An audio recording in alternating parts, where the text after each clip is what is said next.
저의 치료가 그래도 아빠의 생명 연장에 충분히 도움이 되었다는 생각이 들고, 그리고 저희 아빠 주치병원은 삼성서울병원이었는데 거기서도 한 7년 정도 됐을 때는 아빠 생존 7년 차에는 뇌를 기증해 줄 수 없냐, 아버님 돌아가시면 뇌를 기증해 줄 수 없냐라는 말까지 저희가 들었어요. 그러니까 너무 특이했던 거죠. 왜냐하면 자가면역 뇌염 환자는 양방 솔루션으로 치료를 하면 2, 3년 안에 다 사망하는 질환인데 7년 넘게 살고 있으니까 너무 신기했었나 봐요. 근데 15년 사시다가 돌아가셨습니다. 그래서 제가 어떻게 보면 이 책은 아빠에 대한 제 헌정책입니다. 제 아빠 덕분에 제가 명예의 길을 걷게 됐고, 아빠 덕분에 제가 자가면역을 보게 됐고, 암 환자를 보게 됐고, 그래서 이 책이 나올 수 있게 됐어요. 아빠에 대한 저의 사랑이었던 것 같아요. 네, 딸로서의 마땅한 사랑이죠. 굉장히 고민하면서 환자를 보고, 암 환자를 보고 관찰하고, 자가면역 환자를 보고 관찰하고, 고민하고 깨닫게 된 거예요. 같은 병리더라고요. 어떤 병리냐면 면역의 시스템이 무너진 거예요. 동일한 병리예요, 그게. 그런데 면역의 시스템이 무너졌을 때 어떤 사람은 암으로 발현하고 어떤 사람은 자가면역으로 발현하는데, 암과 자가면역이 동전의 양면이다. 이거는 사실 많이 못 들어보셨을 거예요. 그리고 이거는 저의 실은 의학적인 임상적인 깨달음이라서 제가 이렇게 제 깨달음을 나눠드리는 거고, 제 깨달은 거를 좀 알려드리는 건데, 제 경험이 왜 그게 동기가 부여가 되었었냐면요, 제가 암 치료하는 약이 동일하게 자가면역도 똑같이 치료하는 거예요. 그래서 되게 신기했어요. 왜냐면 약이라는 것은 그 한 가지 목표와 그 한 가지 효능이 있는 거거든요. 그 약이 적중해서 그걸 치료하게 되는 건데 암하고 자가면역을 똑같이 치료하는 거예요. 그래서 이게 저에게 화두가 돼서 굉장히 고민하면서 환자를 보고, 암 환자를 보고 관찰하고, 자가면역 환자를 보고 관찰하고, 고민하고 깨닫게 된 거예요. 같은 병리더라고요. 어떤 병리냐면 면역의 시스템이 무너진 거예요. 동일한 병리예요, 그게. 그런데 면역의 시스템이 무너졌을 때 어떤 사람은 암으로 발현하고 어떤 사람은 자가면역으로 발현하는데, 자가면역으로 발현하시는 분들은 그나마 면역세포나 혈액세포가 건강하신 분들이에요. 숫자가 많으신 분들. 그런 분들은 자가면역으로 발현이 되고, 그 면역계의 시스템이 무너졌는데 그게 면역세포, 특히나 백혈구 수가 많이 손상이 됐고 숫자가 적으신 분들은 암으로 발현이 되는 걸 제가 관찰하고 깨닫게 됐어요. 그게 우리 아빠도 그렇거든요. 우리 아버지가 자가면역 뇌염을 15년을 투병하고 돌아가셨어요. 올해 돌아가셨는데, 그래서 제가 어떻게 보면 이 책은 아빠에 대한 제 헌정책입니다. 제 아빠 덕분에 제가 명예의 길을 걷게 됐고, 아빠 덕분에 제가 자가면역을 보게 됐고, 암 환자를 보게 됐고, 그래서 이 책이 나올 수 있게 됐어요. 아빠에 대한 저의 사랑이었던 것 같아요. 네, 딸로서의 마땅한 사랑이죠. 그래서 이제 우리 아버지가 원래 자가면역 뇌염은 보통 2, 3년 안에 다 사망하세요. 근데 제가 15년을 그래도 이제 계속 재발하셨지만, 여러 번 재발하셨지만 다시 살아나고 한 게 저의 치료가 그래도 아빠의 생명 연장에 충분히 도움이 되었다는 생각이 들고, 그리고 저희 아빠 주치병원은 삼성서울병원이었는데 거기서도 한 7년 정도 됐을 때는 아빠 생존 7년 차에는 뇌를 기증해 줄 수 없냐, 아버님 돌아가시면 뇌를 기증해 줄 수 없냐라는 말까지 저희가 들었어요. 그러니까 너무 특이했던 거죠. 왜냐하면 자가면역 뇌염 환자는 양방 솔루션으로 치료를 하면 2, 3년 안에 다 사망하는 질환인데 7년 넘게 살고 있으니까 너무 신기했었나 봐요.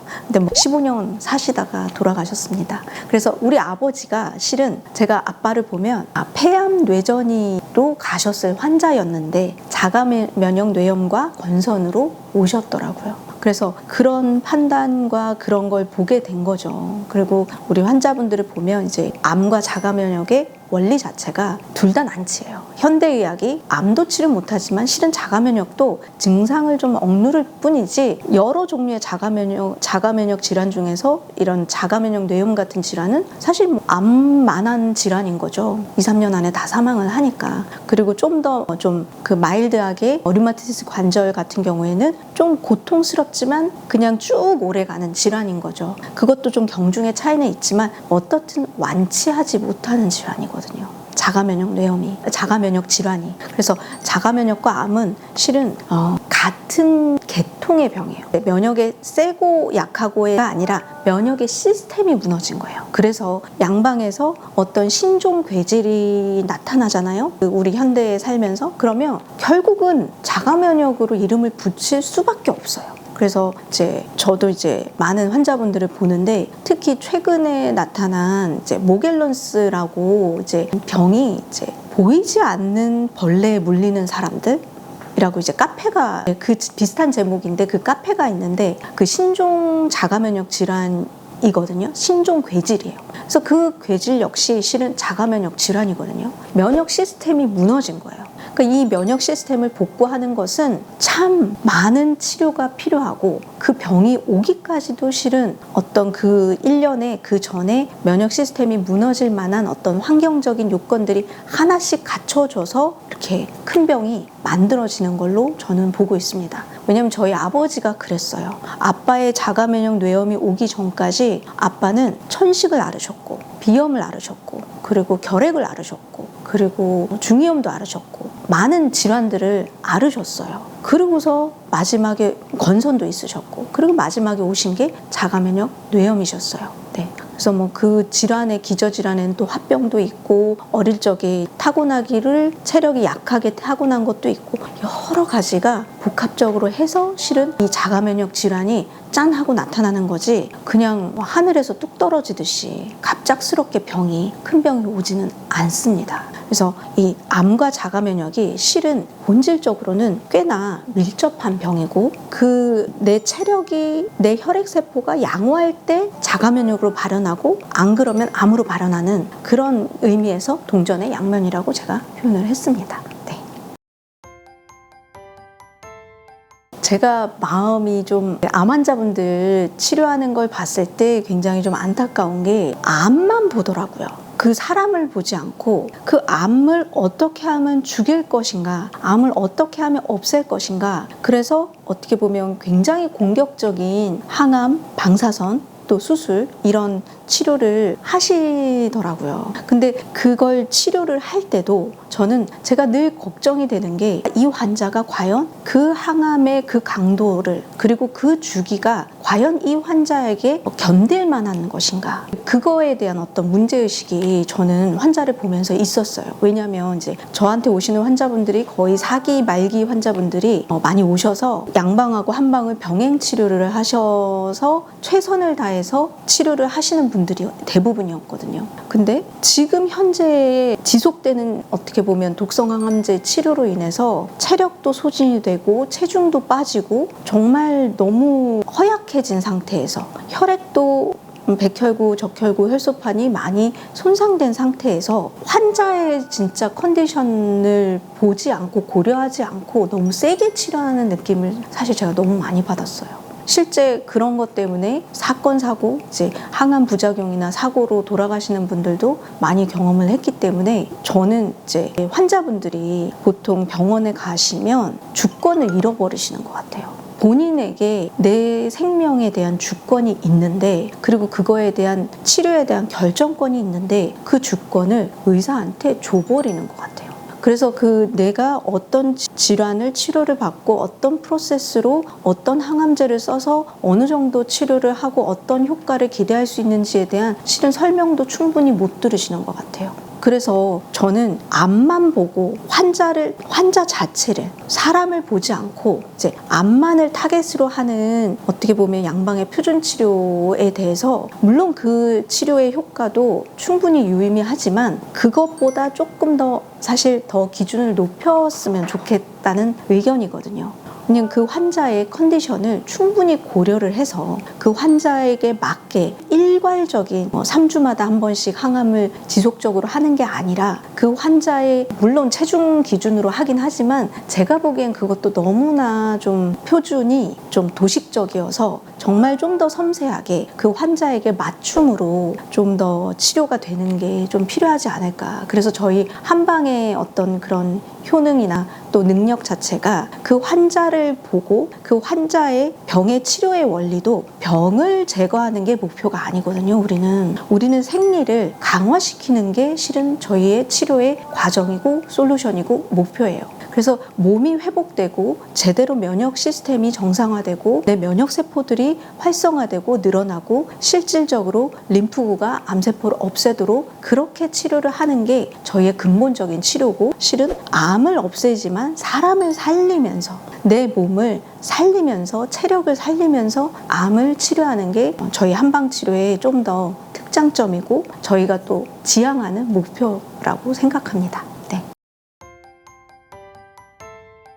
네, 그 암은 수술 후에 관해되신 분들도 굉장히 많으시거든요. 근데 관해되었다고 방심하면 안 되시는 진짜 꾸준히 관리하고 케어해줘야 되는 질환입니다. 왜냐? 암은 너무 재발이 쉬워요. 그리고 그 병이 오기까지, 암이 오기까지 아주 그 기초부터 무너져 있는 것들이 많거든요. 근데 그거를 수술이나 항암 치료로 인해서 어떻게 보면 겉만 없어진 거예요. 그 뿌리가 아직 제대로 해결은 되지 않았는데 환자분에 따라서 그 뿌리 치료를 열심히 하시는 분들이 있어요. 그런 분들이 실은 관리하시는 분들. 그런 분들은 쉽게 재발로 가지 않고 건강하게 관해를 유지하세요. 그러나 그걸 방치하시고 놔버리시고 어떻게 보면 실은 너무 수술로 조기에 빨리 치료가 되신 분들은 이 암이 얼마나 사실 생명에 위협이 되고 위중하고 무서운 병인지를 사실 잘 모르시는 경우가 있더라고요. 최근에도 저희 환자분이 딸이 모시고 왔어요. 딸이 엄마가 너무 걱정이 된다고 해서 엄마 아빠를 다 모시고 왔는데 어머님이 작년에 자궁경부암 진단을 받으시고 다행히 조기 발견해서 조기 수술로 관해가 되셨어요. 근데 어머님도 사실 갑작스럽게 병을 진단을 받고 근데 또 수술로 또 관해가 되셨으니까 다 나았나 보다라고 그냥 일상을 사셨던 거예요. 근데 지난 8월 달에 저희한테 한의원에 오셨는데 저희는 기본적으로 CBC 혈액검사와 혈정검사 그리고 현미경으로 적혈구를 관찰하는 생혈액 검사를 기본적으로 하거든요. 그래서 어머님을 검사를 딱 했는데 너무 놀랐어요. 백혈구가 4만 1,000개가 나온 거예요. 백혈구의 기준 수치는 4,000개에서 11,000개 요 정도까지가 정상 수치예요. 그리고 건강하신 분들은 여성분은 5,000개, 6,000개 요 정도 나오시는 분이 건강하신 거거든요. 근데 4만 1,000개면 5만 개부터 혈액암, 백혈병으로 진단을 해요. 거의 혈액암 진단 직전으로 오신 거예요. 그리고 단핵구가 무려 6,500개. 단핵구는 보통 200개, 300개 있어요. 건강하신 분들이. 기본적으로 1,000개 이하여야 되는데 단핵구가 6,500개가 있다? 그건 뭘 의미하냐? 혈액이 엄청나게 염증이 많다는. 혈액에 만성염증이 생기면 혈액이 지저분해지고 혈액에 뭔가 이물질이든 염증 소견이 많아지면 단핵구가 늘어나서 그걸 청소한다고 확 늘어나거든요. 그러니까 이거는 어머님이 작년에 실은 암이 진행이 되고 있었던 거예요. 혈액암으로. 재발될 뻔한 거예요. 근데 저한테 마침 오셔서 저희 어제 어머니께서 다시 이제 한 달 약 먹고 오셨는데 저도 너무 놀란 게 정상이 된 거예요. 근데 저도 너무 충격을 받았어요. 아니 어떻게 한 달 만에 이렇게 빨리 낫지? 저도 너무 놀래가지고 저희가 그 케이스 리포트를 해가지고 원장님들한테 공유를 하고 막 그랬거든요. 근데 이렇게 그러니까 다행히 어머님이 마침 딸이 저한테 치료를 받아서 효과를 보고 어머니 걱정을 해서 어머님을 모시고 와서 다행히 치료를 했기 때문에 망정이었지. 사실 병원에서 이제 3개월이나 6개월 단위로 혈액 검사를 했을 때 실은 어머님이 3월에 검사를 하신 게 수치가 정상이었어요. 그럼 언제 가요? 그러면 이제 9월에 가시는 거죠. 9월에 가시면 어쩌면 사실 저한테 8월에 안 오시고 9월에 가셨으면 아마 혈액암 진단을 받으시고 항암을 들어가셨을 거예요. 근데 마침 8월에 오셔서 저희한테 이제 생혈액도 보고 생혈액 너무 안 좋으셨고 혈액 검사를 했을 때 재발이 되고 있는 것과 바로 혈액암 직전 상태라서 제가 너무 놀라서 어머님한테 이제 치료를 이제 약을 드리고 침을 맞고 치료를 했죠. 너무 결과가 좋아서 다행이었지만 이런 거는 너무 다행인 거잖아요. 환자분들이 양방병원의 기본 치료만 믿고, 그러니까 치료가 아니죠. 그거는 경과 관찰이거든요. 그 경과 관찰만 믿으시고 그 사이에 관리를 전혀 안 하시는 경우가 꽤 많으시더라고요. 그래서 그러시면 안 돼요. 암은 정말 쉽게 재발할 수 있는 병이고, 수술했다고 그 뿌리되는 암을 만들어내는 환경 자체에 대한 변화나 치료를 하신 적이 없잖아요. 그게 근본 치료인데 내 몸이 암이 살 수 있는 공간을 만들어 놓고 썩은 열매만 떼낸다고 그 몸에서 계속 암세포가 살 수 있고 만들어지는 환경을 치료를 하신 적이 없는데 그냥 가만히 둔다고 암이 저절로 없어진다? 이미 없어졌다라고 믿으시는 거는 정말 그거는 너무 암을 너무 하찮게 생각하시는 거예요. 암은 생각보다 굉장히 어려운 질환입니다. 내가 계속 내 몸을 케어해주고 내 몸을 살려줘야 돼요. 날마다 내 몸을 살리는 쪽으로 근본되는 치료를 하는 쪽으로 계속 케어가 필요한 질환이지 그냥 수술로 떼냈다고 관해가 됐다고 끝나지 않아요. 저희 다른 환자분도 방광암 4기 환자분이 우리 약을 6개월 먹고 관해가 됐어요. 근데 그 뒤로 안 오신 거예요. 그리고 약도 주문 안 하시고 경과라도 보러 오셔야 되는데 안 하시고, 그리고 한 2, 3년이 지났을까요? 저희가 이제 환자분들 그 이름을 쳐보면 뜨거든요. 건강보험공단에. 그래서 검색을 했는데 사망하신 거예요. 관해가 되셨는데 그냥 관해를 믿고 그냥 냅두신 거죠. 그럼 어떻게 돼요? 재발하잖아요. 그래서 암은 정말 그 관해가 되어 있다는 상태만 해도 그건 어마어마하게 감사할 일이거든요. 그럼 그 상태에서 그 관해를 유지하기 위해서, 그리고 정말 뿌리되는 내 몸이 암이 살 수 없는 공간과 환경으로 그 컨디션으로 만들기 위해서 진짜 제대로 된 치료를 하셔야 돼요. 언제까지요? 거의 10년이요. 5년도 아닌 것 같아요. 왜냐? 제 환자분 중에 10년 만에 암이 재발하셔서 오신 분이 있었어요.